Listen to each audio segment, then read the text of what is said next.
Beyond the reach of any map, hidden behind a curtain of silver mist, stands the great library of midnight. Its walls are built from stones that remember the first sunrise, and its halls are filled with the scent of old parchment and dried jasmine. Julian, the silent guardian of the scrolls, walks through the aisles with a candle that never burns down. The flame doesn't flicker, it glows with a steady, amber warmth. Here, the books don't have titles, they have heartbeats.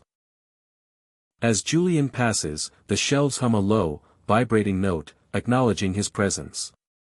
Tonight, a specific book is calling, a leather-bound volume that holds the echoes of lost lullabies. The atmosphere is heavy with a comfortable stillness, a place where the loud noises of the world are forbidden to enter. You can feel the weight of centuries settling around you, inviting you to simply exist in the shadow of knowledge. Julian enters the central chamber, where gravity seems to lose its grip. In the center of the room, a fountain of liquid starlight flows upward, breaking into thousands of tiny droplets that float in the air like diamonds. These are the forgotten echoes, words spoken in kindness that were lost to time. Julian reaches out, his fingers catching a floating drop of ink. As it touches his skin, a faint memory of a mother's song fills the room, soft and distant.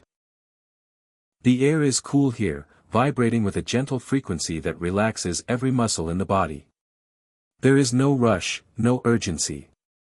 The floating ink moves in slow, rhythmic patterns, creating constellations against the dark ceiling.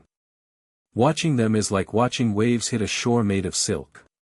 It is a dance of light and shadow that tells a story of peace without needing a single spoken word.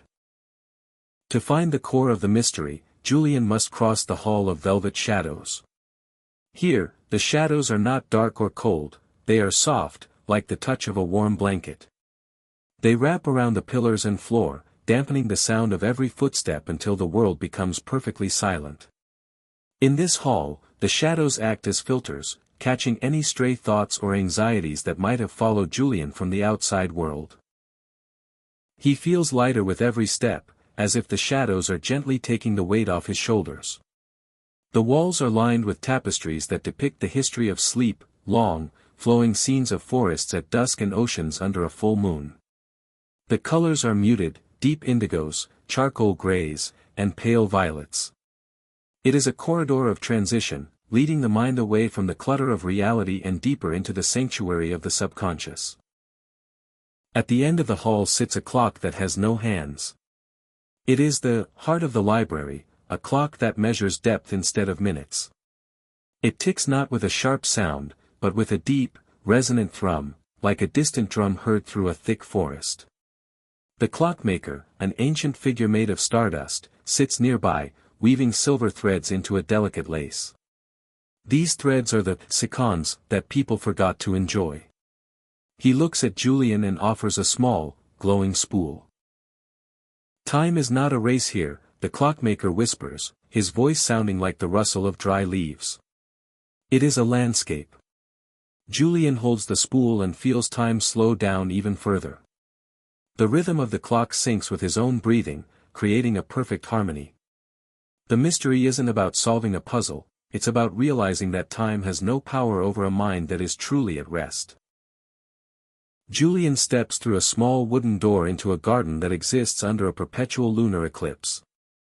The grass is a pale blue, and the flowers only bloom when they hear the sound of a sigh. Scattered throughout the garden are statues of travelers who came here seeking rest. They aren't made of stone, but of a soft, glowing quartz that feels warm to the touch. They are in a state of perfect, eternal meditation. Julian walks among them, placing a silver thread from the clockmaker's spool onto each statue's hand. As he does, the garden releases a fragrance of sandalwood and rain-drenched earth.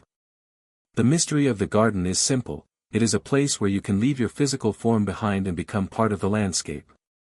The statues are not frozen, they are simply so still that they have become one with the peace of the earth. Finally, Julian reaches the great loom, a massive structure made of cedar wood and moonlight. This is where all the echoes, the ink, and the silver threads are woven into the dreams that will visit the world tonight. Julian sits at the loom and begins to move the shuttle back and forth.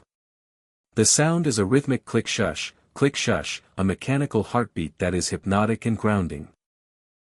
He weaves the indigo of the shadows, the silver of the lake, and the warmth of the library into a single, seamless fabric. As the cloth grows, it spills over the edges of the loom and begins to float upward, disappearing into the sky to blanket the sleeping world. Julian's eyes grow heavy as the mystery is fulfilled. The cycle is complete. The echoes have been woven, the world is safe, and now, even the guardian must close his eyes.